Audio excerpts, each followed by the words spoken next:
Étudiantes et étudiants SMC4 et SMP4, rebonjour. Heureuse de vous retrouver dans cette séance de TD de cristallochimie pour résoudre la partie B, structure. L'exercice dit, nous avons une structure hexagonale. Alors, aux températures inférieures à moins de 100 degrés C, le lithium cristallise dans un système hexagonal et on donne les paramètres A en angstrom et C, caractéristiques de la maille hexagonale. Bien sûr, sous-entendu que l'angle c'est 120 degrés. Alors, la question dit, représenter la maille élémentaire en perspective en se limitant à un tiers de la maille. Ça veut dire quoi? Ça veut dire, je dois donner la maille en perspective, c'est-à-dire faire un dessin et mettre les atomes des plans qui sont compacts. Mais on sait que la maille hexagonale elle est triple, donc on va se contenter à un tiers de la maille, ce qu'on appelle la pseudomaille. D'accord? Donc la pseudomaille, ça veut dire le un tiers de la maille hexagonale. Donc je vais chercher les coordonnées réduites du lithium qui cristallise dans cette structure. Alors le lithium, on va les trouver dans les sommets. Bien sûr, on va trouver les 8 sommets, donc les coordonnées ça va être 0, 0, 0, d'accord? Donc il y a 3 fois 0, donc le nombre de ces atomes c'est, puisque j'ai 3 zéros, c'est 2 à la puissance 3, donc je vais trouver 8 atomes, d'accord? Donc ils sont les 8 qui sont dans les sommets, ils ont tous les mêmes coordonnées 0, 0, 0. Alors là, pour ce centre, cet atome qui est dans le plan B, il est posé sur ces 3 atomes qui sont en bas. D'accord? Donc, il a les coordonnées. Si je regarde cet atome, il a ici, si je fais la projection vers X, je trouve les 2 tiers. Si je reviens pour faire la projection sur Y, j'ai le 1 tiers. Donc c'est pour ça qu'on écrit 2 tiers selon X, 1 tiers selon Y, et la cote Z c'est 1 demi. Comme vous voyez ici, il appartient au plan Z égale à 1 demi, qui est entre les deux plans A et A. Voilà, ce sont les coordonnées réduites des atomes de la pseudomaille. La deuxième question dit, préciser la nature et la position des sites interstitiels. Comme nous avons dit, les sites interstitiels, ça veut dire les cavités. Et ça veut dire aussi les vides. Alors, comme vous voyez, et comme nous avons vu pour la structure cubique, il y a 2 formes de sites. Les sites tétra, formés par 4 atomes, et les sites octa, formés par 6 atomes. Donc, on va voir tout d'abord les sites octaédriques. Alors, comme vous avez vu dans le cours, cette position ici et cette position dans Z égale à 1 quart, donc il faut bien retenir dans la tête que les sites octa dans un hexagonal, ils sont dans la cote Z égale à 1 quart et Z égale à 3 quarts. Mais il faut retenir le remplacement, c'est ici. Pourquoi? Parce que il y a cette cavité qui est entourée de 6. Il y a ces 3 en bas et il y a les 3 autres en haut. Cet atome-là qui se trouve à 1 demi, l'autre qui va venir ici pour la maille qui est à côté et un autre qui est derrière. D'accord? Donc les 3 plus les 3, ça va faire 6. Et comme ça, on sait que nous avons un site ici qui est octaédrique, là et là.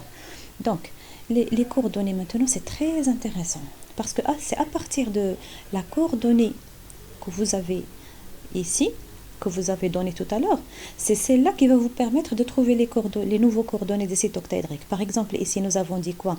Nous avons dit 2 tiers, 1 tiers. Là, c'est l'autre triangle. Donc, ça sera l'inverse. Ça veut dire que vous avez 1 tiers suivant X et 2 tiers suivant Y. D'accord? Donc, c'est ça les coordonnées de cet atome. Donc, c'est 1 tiers suivant X et 2 tiers suivant Y. C'est pourquoi vous allez mettre toujours pour les 2 positions, la première qui est dans 1 quart et la troisième qui est dans 3 quarts, Z de 1 quart et 3 quarts, il faut toujours donner l'inverse de ce que vous avez donné au début. Si vous avez l'atome compact, c'est 2 tiers, 1 tiers, là vous allez les inverser et mettre 1 tiers, 2 tiers. D'accord, on est d'accord. Alors, je vais aller à la partie pour chercher les sites tétraédriques. Alors, les sites tétraédriques, comme vous avez vu dans le cours, ils sont formés par 4 atomes. Donc, il y a les 3 ici, avec celle en bas. Et il y a les 3 en bas, avec celle en haut, celle-là. Donc, leur centre va être des sites qui sont octaédriques, tétraédriques.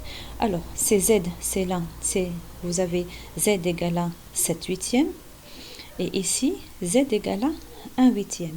Donc, il faut avoir Z égale à 1 huitième et Z égale à 7 huitièmes. Et puisque les deux sont dans le même emplacement que celui qui forme le plan compact, celui-là, il avait 2 tiers, 1 tiers. Donc, vous allez garder la même chose ici. 2 tiers, 1 tiers. Parce que parce que juste en dessus de lui et juste en bas de lui. D'accord? Les X et les Y ne changent pas. Donc, si vous avez écrit ici 2 tiers, 1 tiers, 1 demi, vous allez changer seulement Z. Vous allez écrire 2 tiers, 1 tiers, 1 huitième. Et 2 tiers, 1 tiers, 7 huitièmes. Ça fait? Alors, je vous les autres qui sont sur les arêtes. Vous avez 4 atomes, 4 sites tétraédriques sur les arêtes. Ils ont quelles coordonnées? Regardez celle-là. Et là, 0 suivant X, 0 suivant Y, mais pour Z, il se trouve dans la cote 3 huitièmes.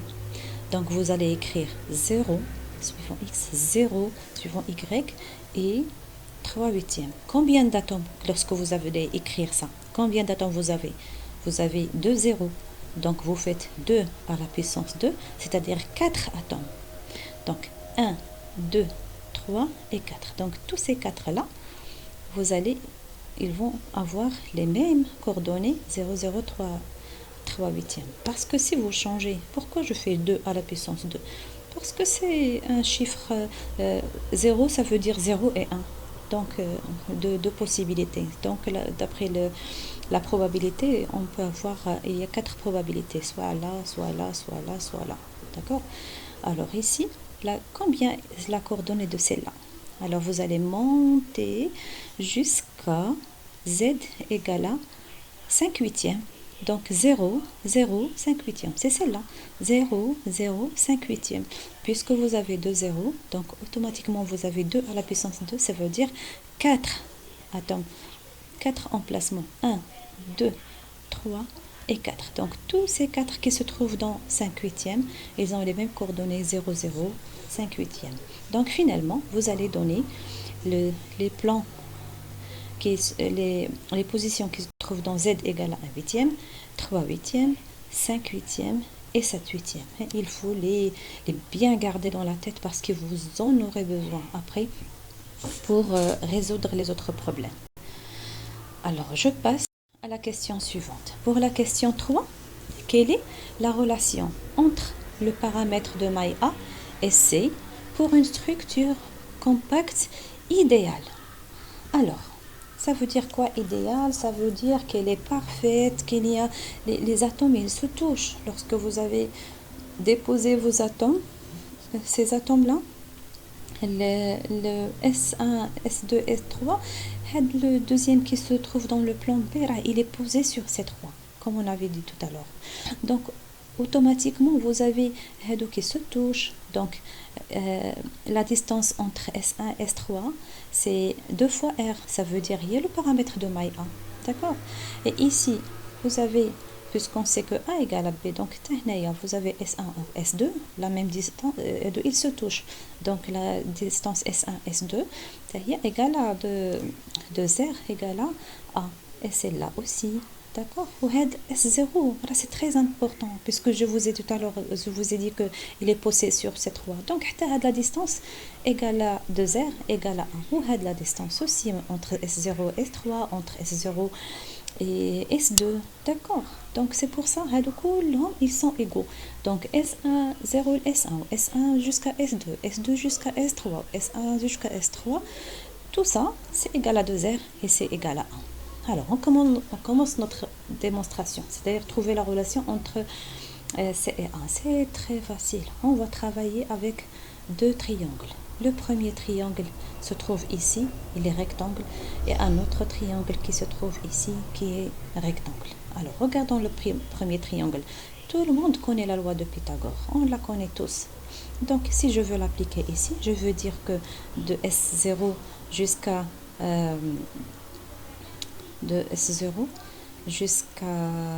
G au carré plus de G jusqu'à S1 au carré égale S1, S0 au carré. D'accord? C'est ce que j'ai écrit ici, que S1, S0 jusqu'à S1 au carré, égale le morceau en vert qui est GS1 au carré, celui-là, plus de G à S0 au carré. Donc, vous connaissez cette loi de Pythagore. Donc, il suffit de remplacer. On a dit cette distance. C'est CA. Donc, c'est A au carré. Ou la distance de S0 tel G, c'est la moitié d'LC. Donc, c'est sur 2 au carré. Il suffit maintenant, ça je ne connais pas. Il faut que je trouve la distance qui est en vert. C'est pourquoi je vais travailler avec un autre triangle. Je prends la partie en bas et je prends seulement les S1, S2, S3. Et je vais travailler dans le triangle S1, S2, S3. D'accord? Qu'est-ce que je vais dire? Puisque ici, si je fais une projection orthogonale, je constitue un petit triangle rectangle, d'accord, où il y a ce morceau-là en vert que je cherche. Alors, je sais que ici, l'angle, c'est 60, donc la moitié de 60, c'est l'angle 30.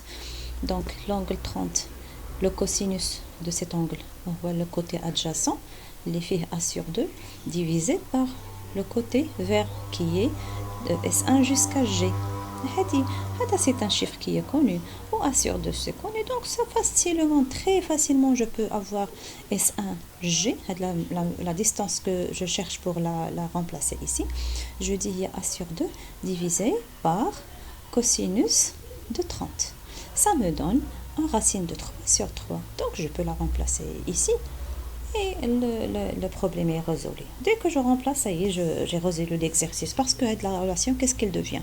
G1, elle devient A racine de 3 sur 3 au carré, plus C sur 2 au carré.